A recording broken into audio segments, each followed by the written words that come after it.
الحمد لله رب العالمين، والصلاة والسلام على سيد الأنبياء والمرسلين،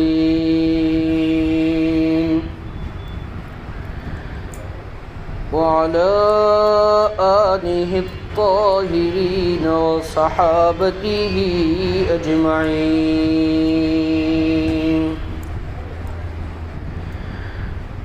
أما بعد، فأعوذ بالله من الشيطان الرجيم. بسم الله الرحمن الرحيم.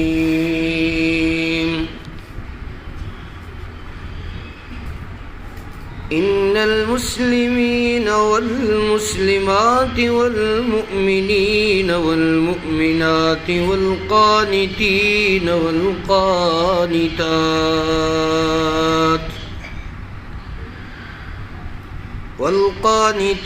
والقانتات والصادقين والصادقات والصابرين والصابرات والخاشعين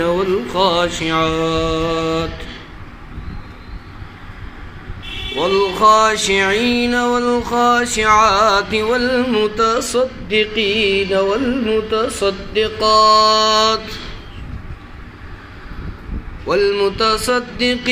والمتصدقات والصائمين والصائمات والحافظين فروجهم والحافظات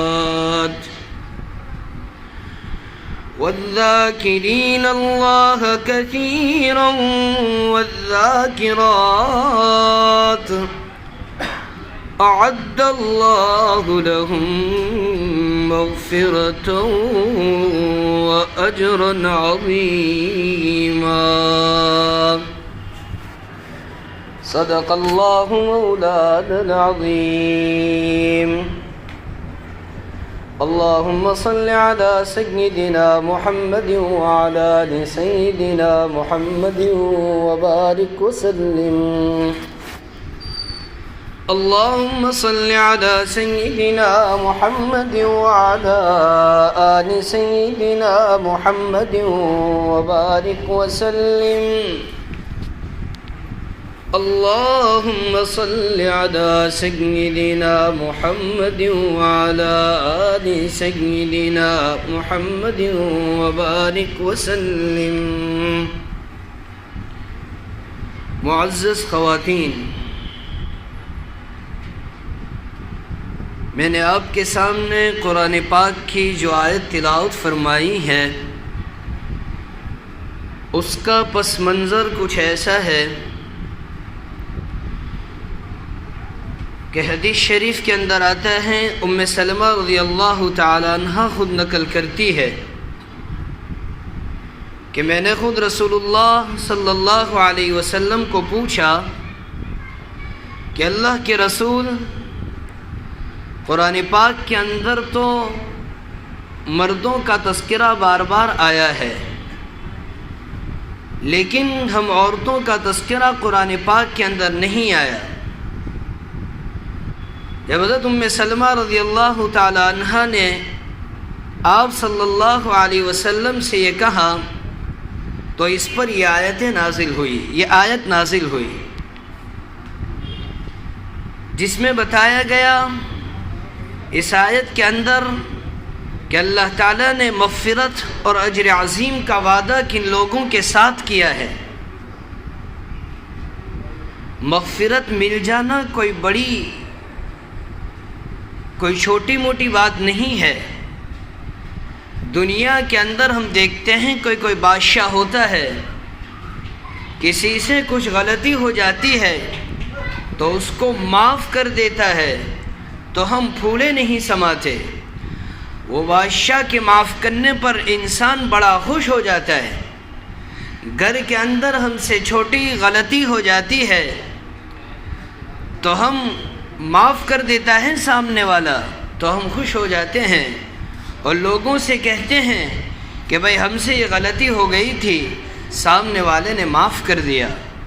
تو انسان کی ایک فطرت ہوتی ہے کہ غلطی تو ہو جاتی ہے، لیکن غلطی ہونے کے بعد جب سامنے والا انسان اس کو معاف کر دیتا ہے تو انسان بڑا خوش ہوتا ہے۔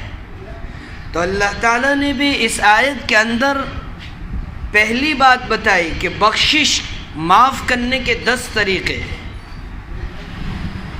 پھر بتایا اجرا عظیما کہ بڑا ثواب دیا جائے گا، بڑا انعام دیا جائے گا۔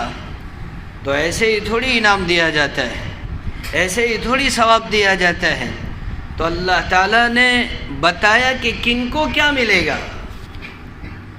تو عورتوں کے اندر صحابہ کے دور کے اندر بڑا شوق ہوا کرتا تھا دینی لائن کا، علمی لائن کا، مسائل کو سمجھنے کا۔ آج ہمارا حال یہ ہے کہ ہم دینی لائن کے معاملے میں بڑے پیچھے ہیں۔ آج ہم کو سیکھنے کا شوق تو ہے، لیکن دنیا سیکھتے ہیں۔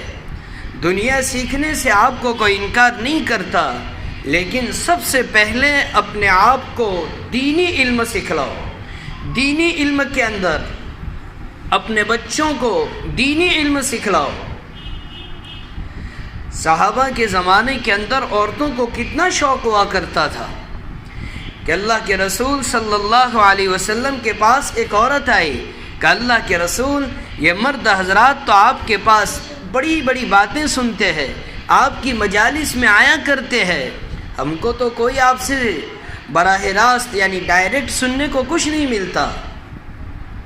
تو اللہ کے رسول صلی اللہ علیہ وسلم نے بدھ کا دن ان کے لیے مقرر فرمایا۔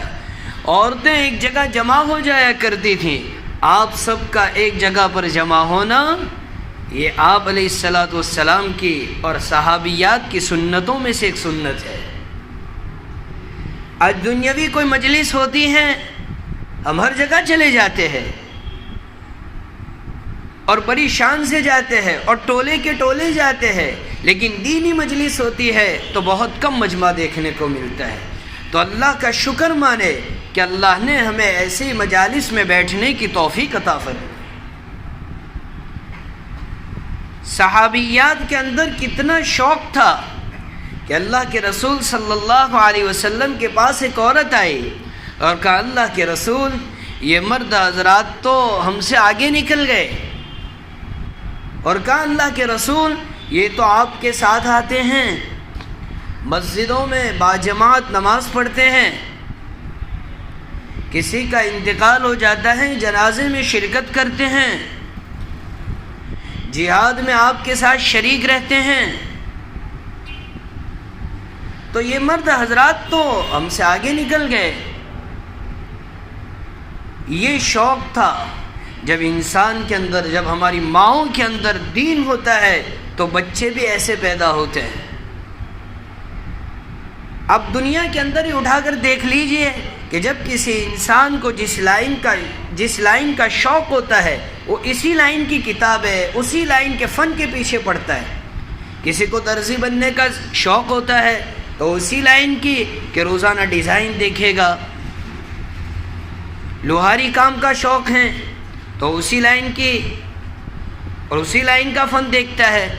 تو عورتوں کے اندر جب تربیت اور دین کا شوق ہوتا ہے، اس لائن کی کتابیں پڑھتی ہے تو سب سے پہلے اس کو شوق ہوتا ہے کہ میں خود دیندار بنوں اور ساتھ ساتھ اپنے پورے گھرانے کو دیندار بناؤں۔ جب یہ عورت نے سوال کیا تو اللہ کے رسول صلی اللہ علیہ وسلم نے فرمایا، سوال پوچھنے والی نے بڑا بہترین سوال کیا ہے۔ پھر آپ صلی اللہ علیہ وسلم نے اس کا جواب دیا۔ سن لو اے عورتوں کی جماعت، جو عورت اذان ہوتے ہی اپنے گھر کے اندر نماز پڑھ لیتی ہے، اس مرد کے برابر اس کو ثواب دیا جاتا ہے۔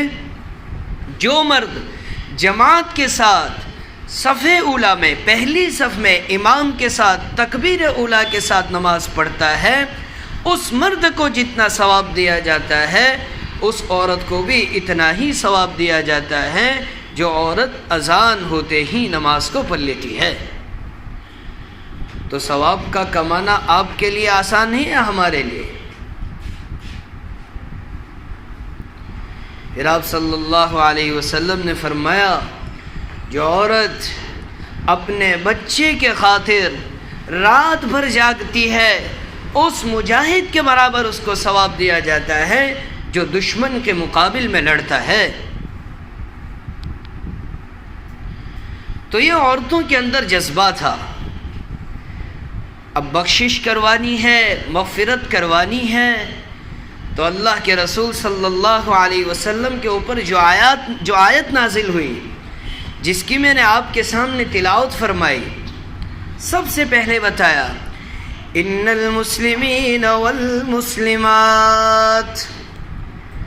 پہلا اصول بتا دیا کہ دنیا کے اندر جتنے بھی بڑے کام کرنا ہو، جتنا بھی کرنا ہو، لیکن اگر تمہارے پاس اسلام نہیں ہے تو تمہاری سب محنت بیکار ہے۔ پہلا بتایا ان المسلمین والمسلمات، کہ مغفرت کی طلبگار اور نیک عورت، سعادت مند مرد اور عورت کون ہے؟ تو سب سے پہلا بتایا جو اسلام لایا۔ اب اسلام لانے کے بعد ایسا نہیں کہ مسلمان ہو گئے، اللہ کا بڑا احسان اور کرم ہے کہ ماں کی گود سے ہمیں ایمان اور اسلام ملا ہے۔ اسلام لے آنے کے بعد بتایا کہ اس کے 5 فرائض کو ادا کرنے ہیں۔ تو کلمہ تو ہم نے پڑھ لیا، نماز تو اس کے اوپر پابندی، روزہ تو اس کے اوپر پابندی، زکوٰۃ پابندی، حج پابندی، بتایا یہ اسلام کے فرائض۔ دنیا کا بڑا سے بڑا انسان ہو، بڑے اچھے کام کرتا ہو، سخاوت میں بھی پہلے نمبر پر ہو، لیکن اگر اس کے پاس اسلام نہیں ہے تو اس کو کچھ نہیں ملتا۔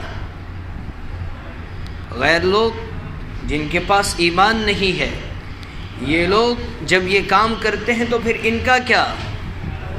تو ان کا جواب علماء نے لکھا ہے کہ ان کو اس دنیا کے اندر ہی اس کا اجر مل جاتا ہے۔ اب اسلام کے اہم فرائض بتائیں تو نماز۔ اب ذرا اس پر غور کیجئے کہ نماز اتنی محترم بشان عبادت ہے کہ اسلام کے جتنے بھی فرائض ہیں، دیکھیں روزہ سال کے اندر کتنی مرتبہ فرض ہے؟ 1 مرتبہ فرض۔ زکوٰۃ سال میں کتنی مرتبہ فرض؟ 1 مرتبہ، اور وہ بھی کس پر؟ جو مالدار ہے، غریب پر نہیں۔ اس کا بھی ایک نصاب مقرر کیا شریعت نے، جو اس لائن کا اور جتنا مال اس کے پاس ہوگا تو ہی زکوٰۃ اس کے اوپر واجب ہوگی۔ روزہ ہوا سال میں، زکوٰۃ ہوئی سال میں، اور آیا حج، تو وہ تو بتایا زندگی میں 1 مرتبہ فرض۔ تو یہ اسلام کے فرائض ہے۔ اب ذرا نظر ڈالیے نماز کتنی اہم اور کتنی محترم بشان عبادت ہوگی کہ سال میں نہیں، زندگی میں نہیں، دن میں 5 مرتبہ ہر مسلمان مرد عاقل پر فرض ہے۔ اس پر سے آپ کو نماز کی اہمیت معلوم ہوگی کہ کتنا بڑا کتنی بڑی عبادت ہے۔ اسی لیے آپ ذرا دیکھیے کوئی عبادت کے اندر آپ کو آپ علیہ الصلوۃ والسلام کا حکم نہیں ملے گا جس میں آپ نے فرمایا کہ جب بچہ 7 سال کا ہو جائے تو اس کو نماز کا حکم دو، اور جب بچہ 10 سال کا ہو جائے تو اس کو ہلکی سی مار مار کر نماز پڑھاؤ۔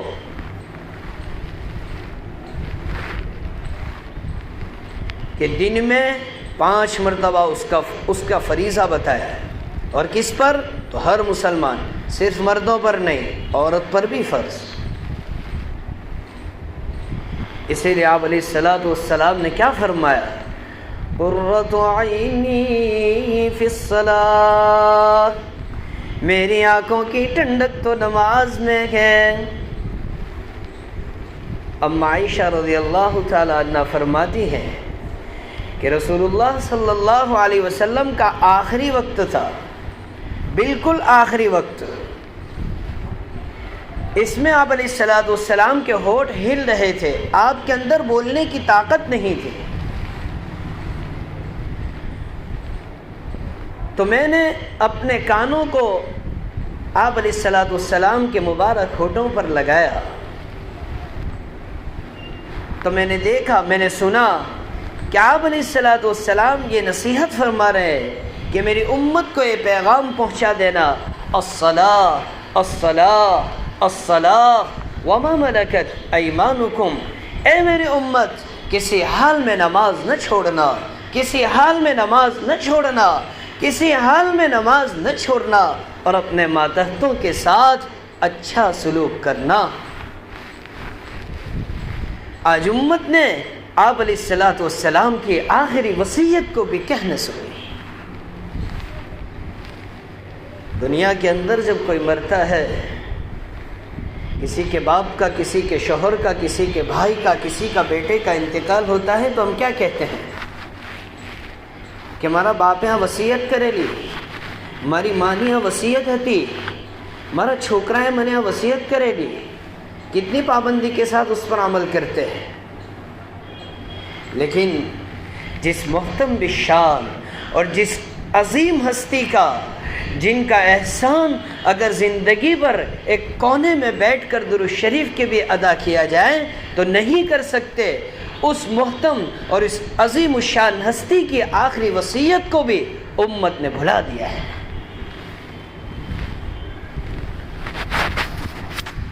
تو پہلی چیز بتائی کہ کامیاب ہونا ہے، مغفرت کرنی ہے، تو پہلی چیز جو ہوگی وہ اسلام ہونی۔ پھر بتایا والمؤمنین والمؤمنات، ایمان لانے والے مرد اور ایمان لانے والی عورتیں۔ اب ایمان مسلمان ہو گئے تو اب ہمارا ایمان کس پر ہوگا؟ ظاہری احکام کو بجا لانا کافی نہیں ہے، بلکہ دل سے اس پر سچا یقین ہو، ہمارا ایمان ہو کہ کرنے دھرنے والی ذات ایک اللہ کی ہے، فرشتوں پر ہمارا ایمان ہو، تمام نبیوں پر ہمارا ایمان ہو، تمام کتابوں پر ہمارا ایمان ہو۔ آج ہم دیکھتے ہیں دنیا کے اندر کہ نام کے ہم مسلمان رہ گئے، اور آپ اٹھا کر دیکھ لیجئے دنیا کے اندر کئی علاقے ایسے ہوتے ہیں کہ مسلمان ہوتے ہیں، لیکن ان کا یقین یہ ہوتا ہے کہ فلانے کے پاس جائیں گے تو یہ کام بنے گا، فلاں درگاہ پہ جائیں گے، یہ کریں گے تو یہ کام بنائے گا۔ تو ایمان کیا ہوا؟ کمزور ہوا۔ پھر آیا والقانتین والقانتات، قنوت کا معنی کیا ہوتا ہے؟ فرما برداری، اور ایک معنی علماء نے لکھا ہے اخلاص، کہ ہر کام جو ہوگا تو وہ کس کے لیے ہو؟ اللہ کے لیے ہو۔ اسی لیے آپ صلی اللہ علیہ وسلم نے فرمایا میری امت کے اوپر سب سے مجھے خوف ہے تو چھوٹے شرک سے، شرک اصغر سے مجھے خوف ہے۔ صحابہ نے پوچھا اے اللہ کے رسول، شرک اصغر، چھوٹا شرک کیا ہے؟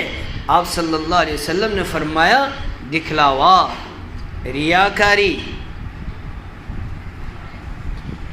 کہ تھوڑا سا کام کیا تو کس کے لیے؟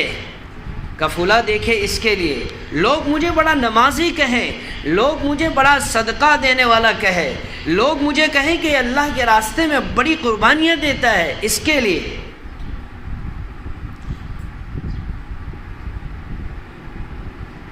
تو سعادت مند عورت ہوگی، نیک بیوی ہے، نیک ماں ہے، نیک عورت ہے، تو اس کی صفات بتائے۔ پھر بتایا والصادقین والصادقات، سچ بولنے والی، عورتوں میں آج کل یہ اکثر بیماری پائی جاتی ہے کہ جھوٹ اس طریقے سے بول دیتے ہیں گویا کہ سچ ہی بولتی ہو۔ اللہ کے رسول صلی اللہ علیہ وسلم نے فرمایا کہ جب کوئی آدمی، جب کوئی مرد یا کوئی عورت جھوٹ بولتی ہے تو اس کے دل کے اندر ایک سیاہ نقطہ لگتا ہے۔ جب دوسری مرتبہ بولتی ہے یا بولتا ہے تو واپس سیاہ نقطہ لگتا ہے، یہاں تک کہ اس کا دل پوری طور پر کالا ہو جاتا ہے اور اس کا شمار جھوٹے لوگوں میں سے ہو جاتا ہے۔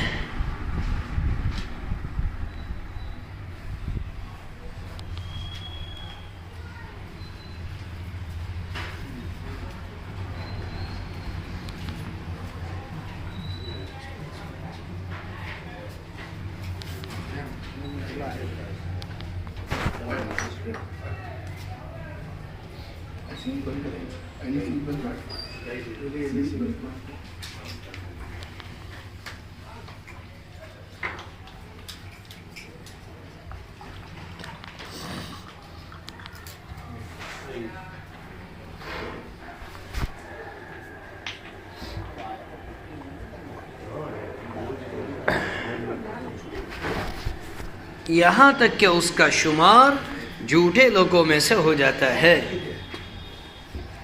پھر فرمایا والصابرین والصابرات، صبر کرنے والے مرد اور صبر کرنے والی عورتیں، کہ صبر چاہے طبیعت نہیں چاہتا، طبیعت نہیں چاہتی ہے، لیکن پھر بھی اللہ کی طرف سے ہے۔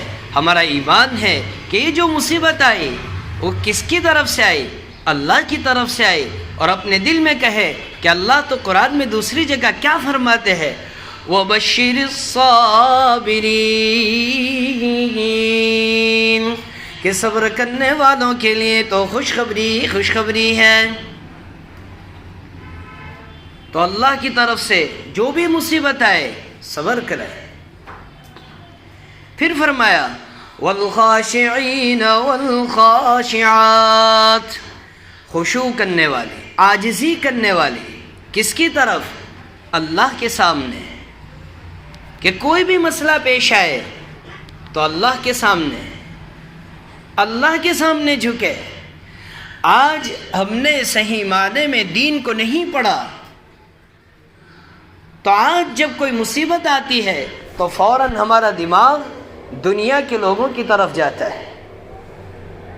کچھ گھر کے اندر ہو گیا، رزق کاروبار میں کچھ کمی آ گئی، فوراً ہمارا خیال، اور یہاں تک کہ زبان سے ایسے بولے جاتے ہیں کہ بعض اوقات انسان ایمان سے بھی نکل جاتا ہے۔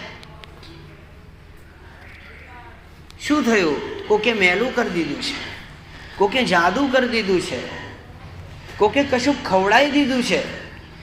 تو یعنی ہمارا ایمان ہے کہ جادو کرنے والے کی طرف سے یہ ہوا ہے۔ تو ذرا بتائیے ہمارا ایمان کس پر ہوا؟ تو کیا انسان ایمان کے دائرے سے نہیں نکل جاتا؟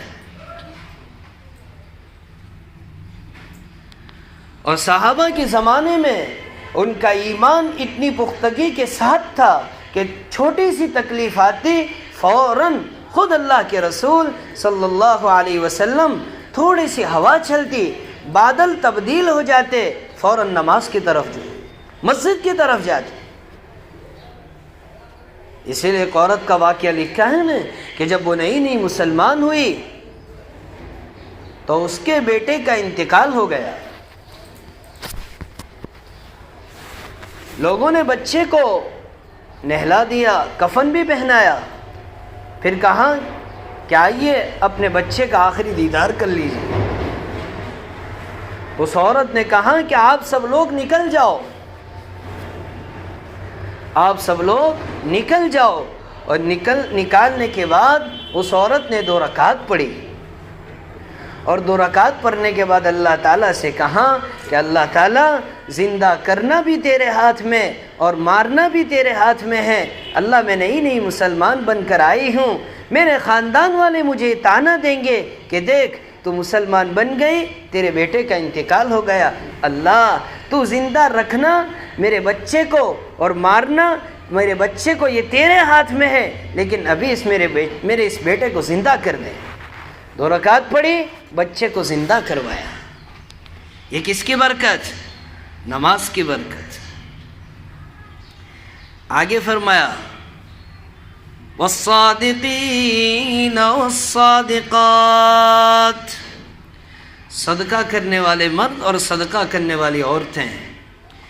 دیکھیے انسان کو 2 چیز بڑی پیاری لگتی ہے، ایک اپنی جان اور ایک اپنا مال۔ جان بھی اس کو پیاری لگتی ہے اور مال بھی اس کو پیارا لگتا ہے، اور اللہ تعالیٰ کو بھی یہ 2 چیزیں پیاری ہیں کہ انسان جب یہ 2 چیزوں کو خرچ کرتا ہے تو یہ انسان اللہ تعالیٰ کو بڑا پسند آتا ہے۔ کہ ٹھنڈی کا زمانہ چل رہا ہے، اب ٹھنڈی کے اندر انسان بستر سے نکلنے کو بھی پسند نہیں کرتا، لیکن وہی انسان بستر سے اٹھتا ہے، راتوں کو تہجد پڑھتا ہے، وضو کرتا ہے ٹھنڈے پانی سے، اللہ تعالیٰ فرشتوں کو کہتے ہیں دیکھو یہ میرا بندہ، فخر کرتا ہے اللہ تعالیٰ۔ اور دوسری چیز ہے مال۔ یہ بھی چیز ہماری عورتوں کے اندر بڑی پیمانے کے اندر پائی جائے کہ کہیں پر کچھ خرچہ دینے کا اور اللہ کی راہ میں دینے کی کئی بات آتی ہے تو آگے پیچھے ہوتے ہیں، اور جہاں دنیاوی معاملہ ہوتا ہے تو ہزاروں لاکھوں روپے کا خرچ کر دیتے ہیں۔ دیکھ لیجئے آپ شادی کے اندر ہزاروں روپے کے سوٹ آئیں گے، لیکن کسی غریب کوئی عورت مانگنے آئے گی دھتکار دیں گے۔ اور اللہ تعالیٰ تو کہتے ہیں کہ سائل کو مت جھڑکو، وَأَمَّا السَّائِلَ فَلَا تَنْهَرْ۔ ہاں کہ شادی کے اندر اسی طریقے سے اپنی ذات کے اوپر ہزاروں لاکھوں کروڑوں روپے کے خرچ کر دیں گے، فضول خرچی کریں گے، لیکن جب اللہ کی راہ میں دینے کی بات آئے گی تو انسان آگے پیچھے ہو۔ اور عورتوں کا بھی یہ حال ہوتا ہے۔ پھر آگے فرمایا والصائمین والصائمات، کہ روزہ رکھنے والے مرد اور روزہ رکھنے والی عورتیں۔ میں نے ابھی بتایا کہ سال میں 1 مرتبہ روزہ فرض، لیکن اس کے اندر بھی ہماری کتنی غفلت پائی جاتی ہے کہ 1 ماہ اللہ نے اس کو قرار دیا، 1 ماہ اس کی فرضیت کو کہا ہے، لیکن پھر بھی جب مبارک مہینہ آتا ہے تو ہمارے اوپر یہ بوجھ جیسا لگتا ہے۔ اور یہ تو ہمارے فائدے کے لیے دیا ہے۔ کس طریقے سے؟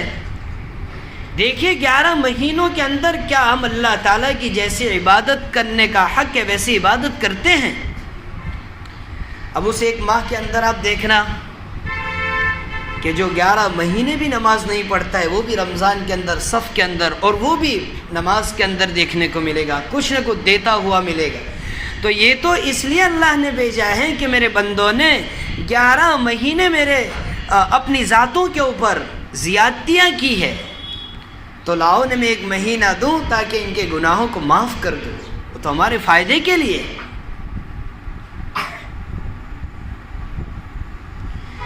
پھر فرمایا والحافظین فروجہم والحافظات، کہ شرمگاہوں کی حفاظت کرنے والے پاک دامن ہو۔ کہ عورت، کون سی عورت سب سے زیادہ پسندیدہ؟ کیا اس کی آواز؟ اسی لیے عورت کو، کیا عورت کا نام ہی پردہ ہے۔ سب سے بہترین عورت وہ ہے کہ کوئی غیر محرم اس کو نہ دیکھے اور وہ عورت کسی غیر محرم کو نہ دیکھے۔ آج ہمارا حال یہ ہے کہ ہم بازاروں کے اندر تو نکلتے ہیں، کہتے بھی ہیں کہ پردے کے ساتھ تو جاتے ہیں، تو پردے کے ساتھ جانے کا مطلب یہ نہیں کہ کھلے عام جاؤ۔ پردہ وہ پردہ جو شریعت نے کہا ہے. آج تو ہم برقع بھی پہنتے ہیں تو ایک سے ایک ڈیزائن والا برقع پہنتے ہیں. اس لیے کسی اللہ والے نے صحیح بات کہی ہے کہ آج ہماری عورتوں کو برقعے کے اوپر بھی ایک اور برقع پہننا چاہیے.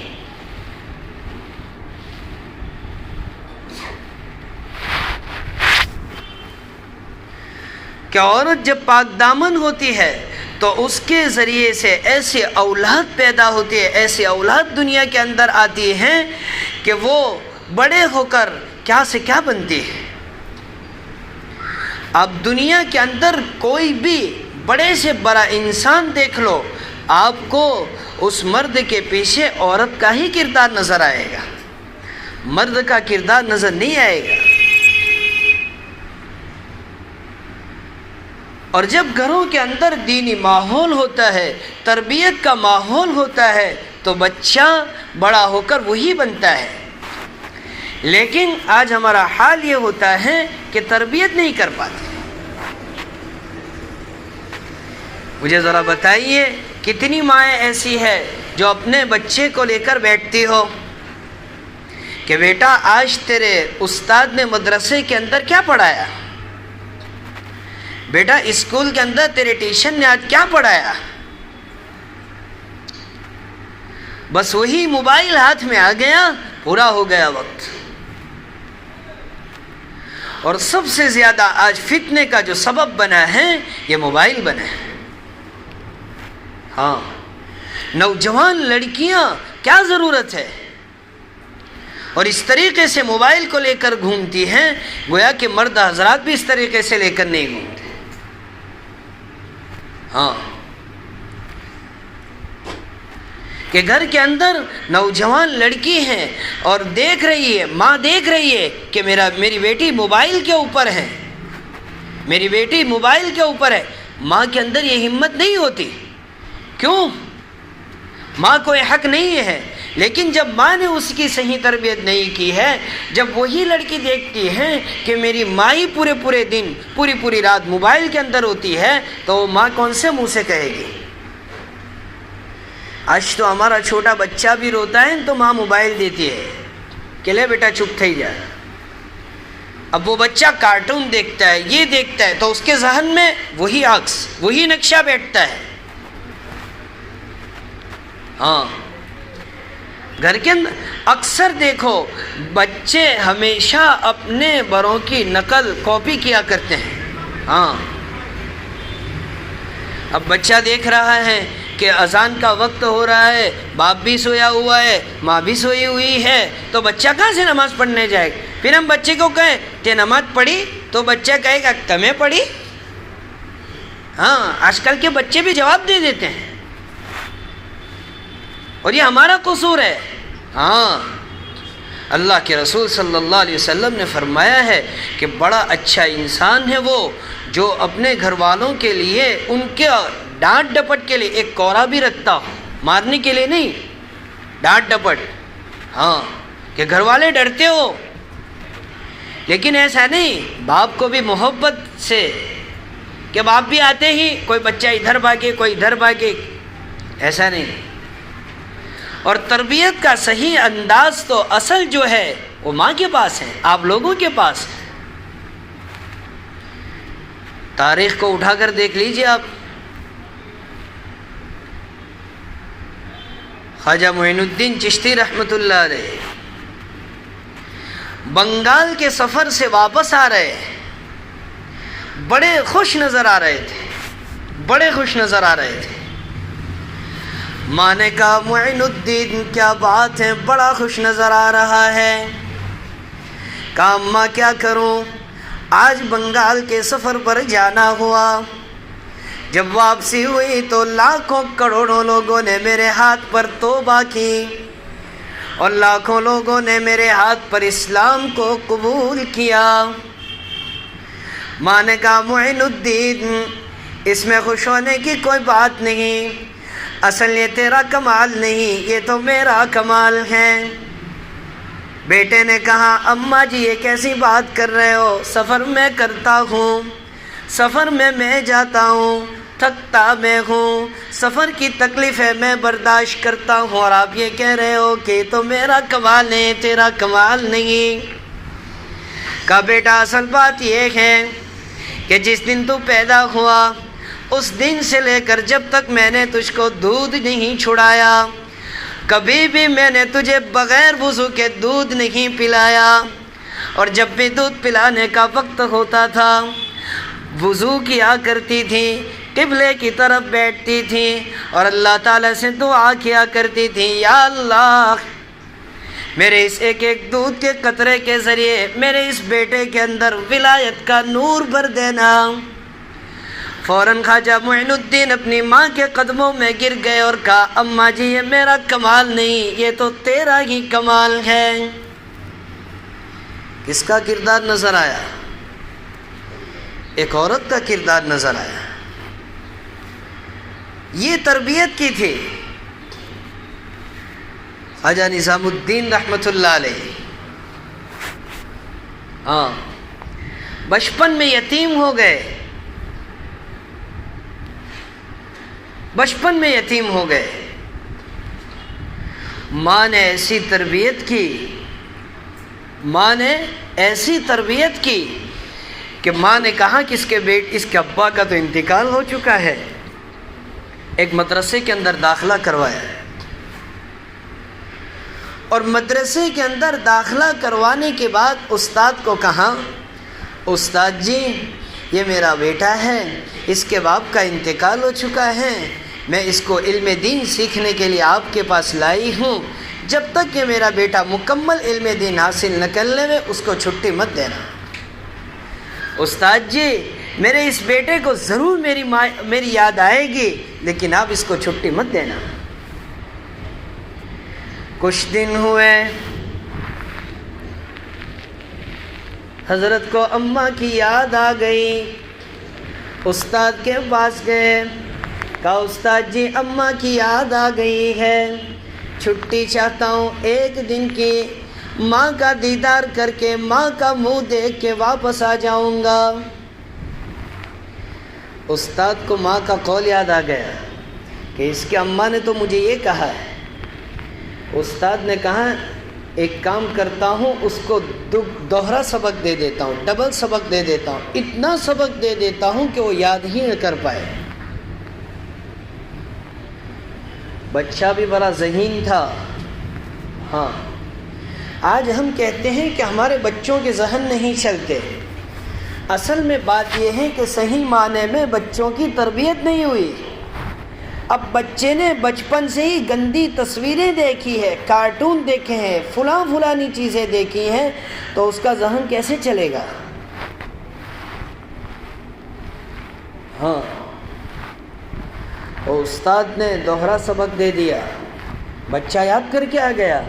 استاد نے کہا اب میں تو جھوٹ نہیں بول سکتا۔ استاد نے کہا جائیے اب میں چھٹی دیتا۔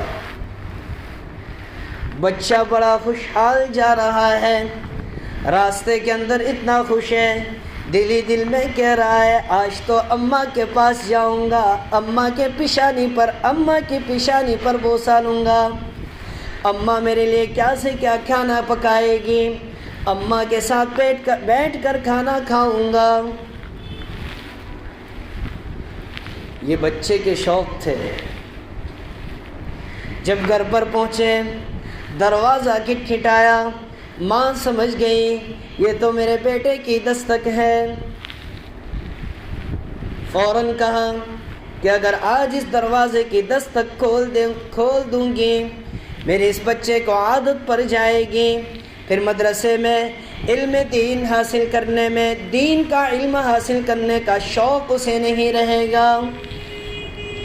دل ہی دل میں دعا کی، یا اللہ میں اس آپ کے خاطر آج اس دروازے کو نہیں کھولتی ہوں، لیکن تجھ سے دعا کرتی ہوں میرے اس بیٹے کے دل پر تو علم کے دروازوں کو کھول دیجئے۔ ماں کی دعا ایسے قبول ہوتی ہے۔ ہاں، اپنے اولاد کے لیے خوب دعائیں کیا کرے۔ آج ہماری مائیں تربیت نہیں ہوتی نا، چھوٹی چھوٹی باتوں میں ایسے الفاظ زبان سے نکال دیتی ہیں کہ پتہ بھی نہیں چلتا کیا خبر وہ قبولیت کی گھڑی ہو اور قبول ہو جائے اور اولاد برباد نہ ہو جائے۔ کتابوں میں ایک واقعہ لکھا ہے کہ ایک بچہ تھا، اب وہ بچہ ستا رہا تھا، چھوٹا تھا، اب ستاتے ستاتے ماں عاجز آ گئی، اسی لیے عورت کو عام طور پر صبر سکھانے کو کہا ہے۔ ابھی میں نے جو تلاوت کی اس میں آیا والصابرین والصابرات، کہ صبر کرنے والی، کہ عام طور پر عورتوں کو صبر سکھاؤ، اپنی بچیوں کو خاص طور پر صبر سکھاؤ۔ حال یہ ہوتا ہے کہ شادی ہوتی ہے، ماں لے کے بیٹھتی ہی نہیں، شادی ہونے کی تاریخ دے دی تو اب ماں کی ذمہ داری بنتی ہے کہ بیٹی کو لے کر بیٹھے کہ بیٹی اب تو کسی اور کے گھرانے میں جا رہی، یہاں تو تجھے بستر پر چائے ملتی تھی، اب تجھے اتنے بجے اٹھنا پڑے گا، اب تیری بادشاہت ختم ہوگی بیٹا۔ اس کو شوہر کے حقوق بتاؤ کہ بیٹا تیرے شوہر کا تیرے اوپر کیا حق ہے۔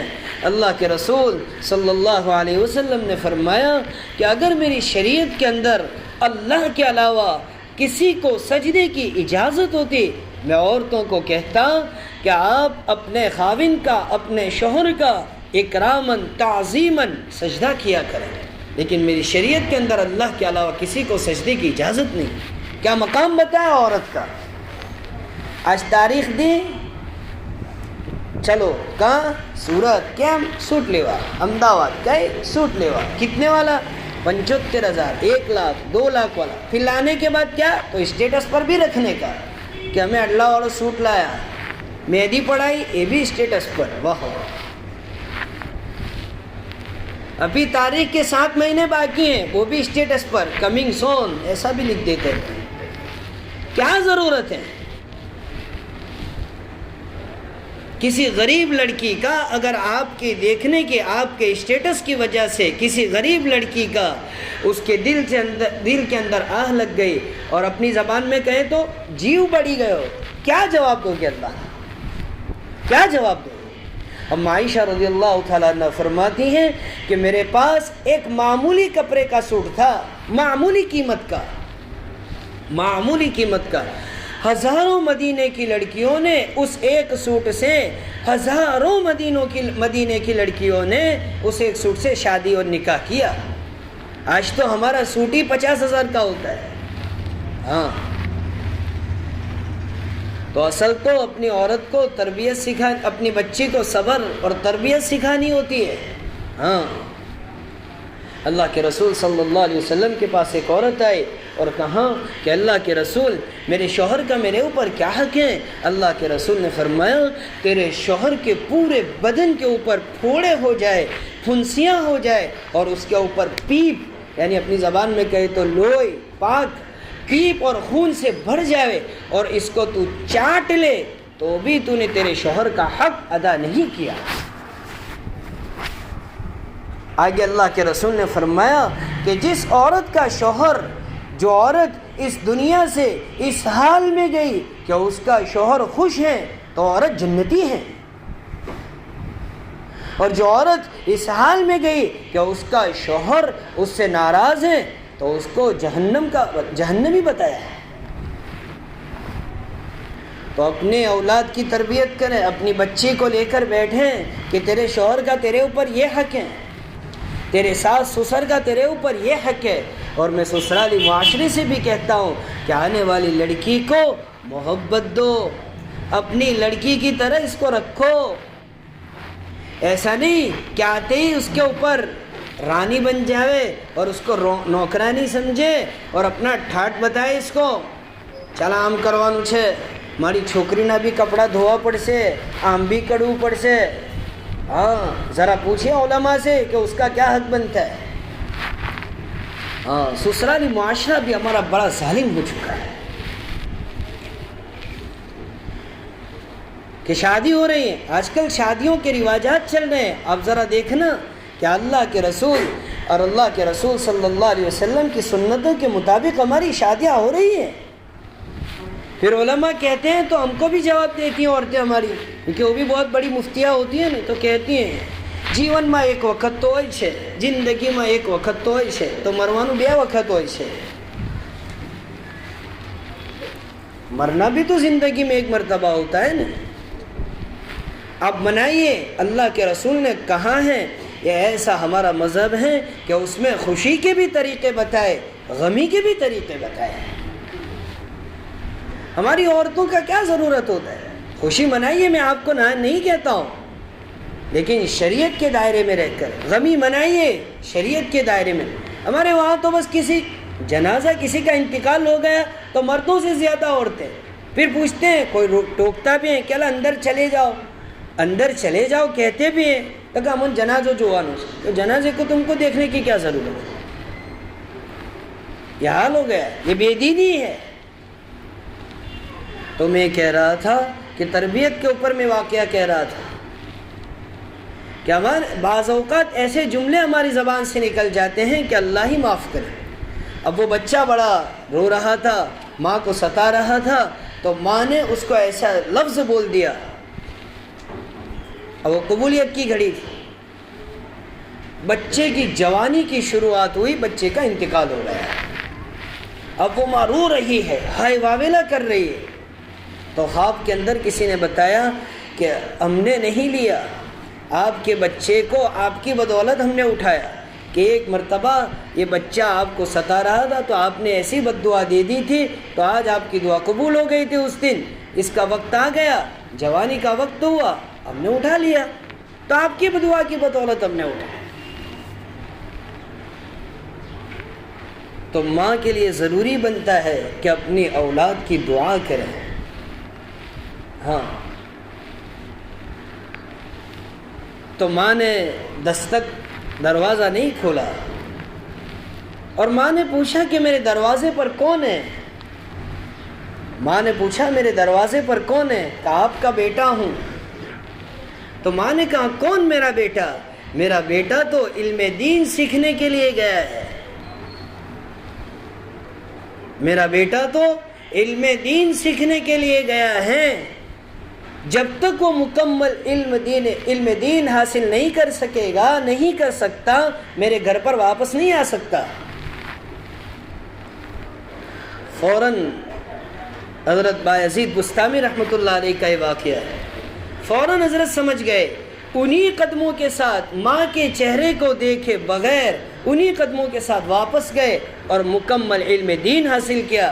حضرت جنید بغدادی رحمۃ اللہ علیہ کہتے ہیں کہ جیسے فرشتوں کے اندر حضرت جبرائیل علیہ السلام کا جو مقام ہے، اولیاء اللہ کے اندر بایزید بستامی کا وہ مقام. کس کا کردار نظر آیا آپ کو؟ میں واقعے کی طرف لایا تو اس کا یہ مطلب نہیں، میں آپ کو سنا رہا ہوں کہ آپ کے لیے کتنا آسان ہے. آپ کی گود میں سے ایسے بچے پیدا ہوں گے. بایزید بستامی کس کی وجہ سے بایزید بستامی بنے؟ شیخ نظام الدین رحمۃ اللہ علیہ کس کی وجہ سے نظام الدین بنے؟ شیخ معین الدین اجمیری رحمۃ اللہ علیہ کس کی وجہ سے بنے؟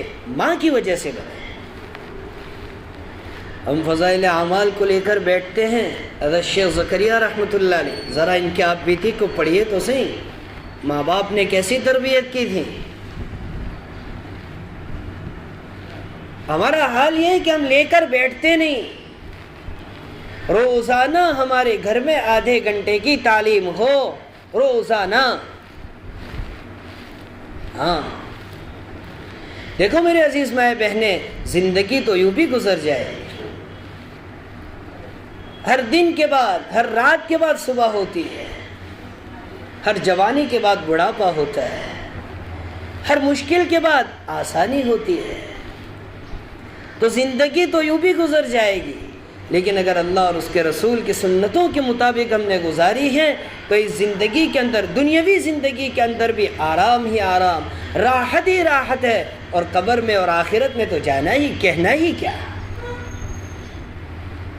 اپنے بچوں کو لے کر روزانہ بیٹھے، آدھا گھنٹہ ہماری تعلیم ہو، فضائل اعمال، حیات الصحابہ پڑھ کر سنائیں، صحابہ کے قصے ان کو بتائے کہ دیکھو بیٹا کہ صحابہ ایسے تھے، ان کی اولادیں ایسی تھی۔ آج ہم لے کر نہیں بیٹھتے ہیں تو بچے بڑے ہو کے وہ کیسے بنتے ہیں؟ پھر ہم شکایت بھی کرتے ہیں، شو کروانو مول صاحب ہماری اولاد ہمارا کہوا من تھی۔ تو جس وقت تربیت کی عمر تھی، تربیت کا اندازہ اپنے کو اختیار کرنے کا تھا، وہ نہیں کیا۔ اب ہم شکایتیں کریں تو کہاں سے کام چلے گا؟ پھر اخیر میں فرمایا وَالذَّاكِرِينَ اللَّهَ كَثِيرًا وَالذَّاكِرَاتِ، کثرت سے ذکر کرنے والے مرد اور کثرت سے ذکر کرنے والی عورتیں، اعد اللہ لہم مغفرۃ واجرا عظیما، کہ اللہ تعالیٰ نے ان کے لیے مغفرت، بخشش اور بڑے اجر کا وعدہ کر رکھا ہے۔ تو اس آیت کے اندر جو خلاصہ بتایا گیا ہے وہ عورتوں کو بھی بتایا گیا، ساتھ ساتھ مردوں کو بھی بتایا گیا ہے۔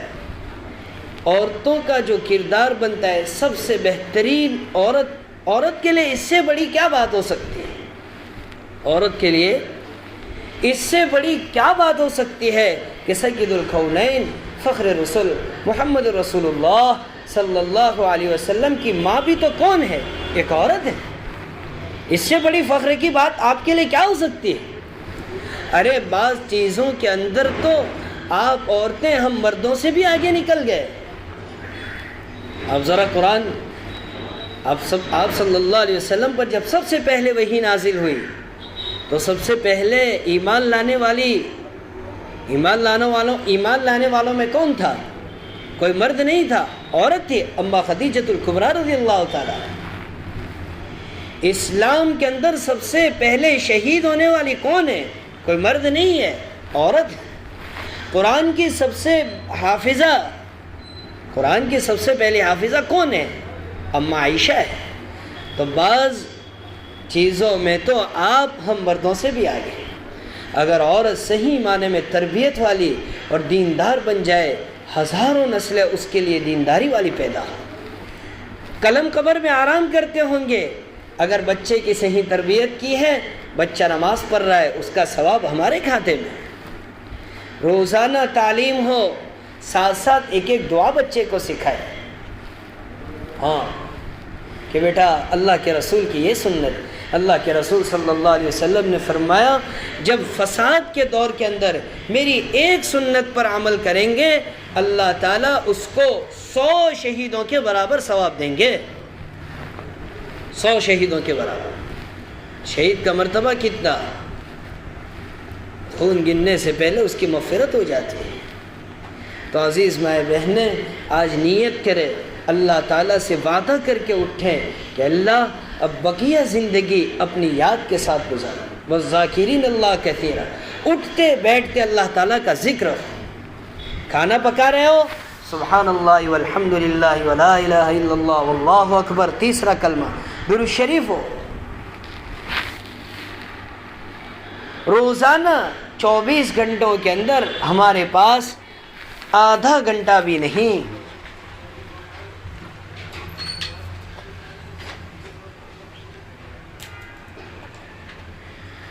24 گھنٹوں کے اندر سے آدھا گھنٹہ بھی ہمارے پاس نہیں ہے کہ ہم اللہ کی یاد کے لیے گزاریں۔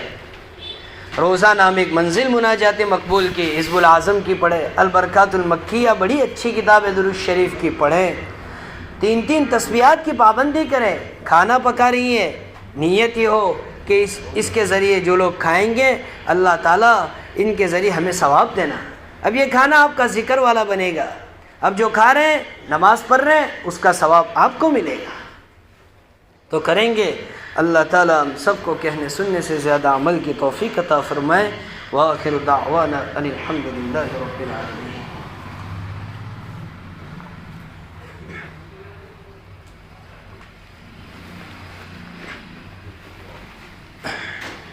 بسم اللہ الرحمن الرحیم، الحمد للہ رب العالمین، والعاقبة للمتقين والصلاة والسلام على سيد الأنبياء والمرسلين اللهم صل على محمد معدن الجود والكرم وصل على محمد وعلى آله وصحبه وبارك وسلم ربنا آتنا في الدنيا حسنة وفي الآخرة حسنة وقنا عذاب النار وقنا عذاب القبر وقنا عذاب الحشر واحشرنا يوم القيامة مع المتقين مع الأبرار۔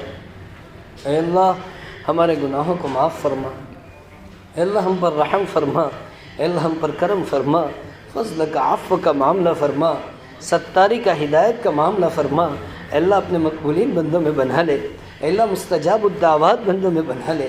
اللہ زندگی کے رخ کو بدل دے، اللہ زندگی کے ایام کو بدل دے، اللہ زندگی کی ترجیحات کو بدل دے۔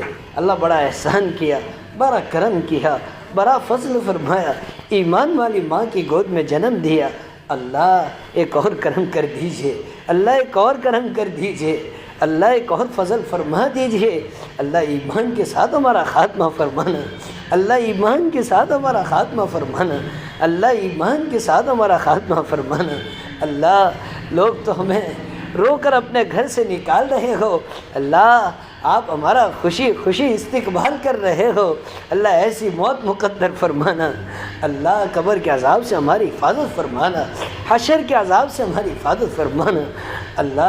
اللہ جو قبروں میں چلے گئے، اللہ ہمارے ماں باپ، ہمارے بھائی بہن، اللہ ان کی قبروں کو نور سے منور فرما، اللہ ان کے درجات کو بلند فرما۔ اللہ موت سے پہلے موت کی تیاری کرنے کی توفیق عطا فرما۔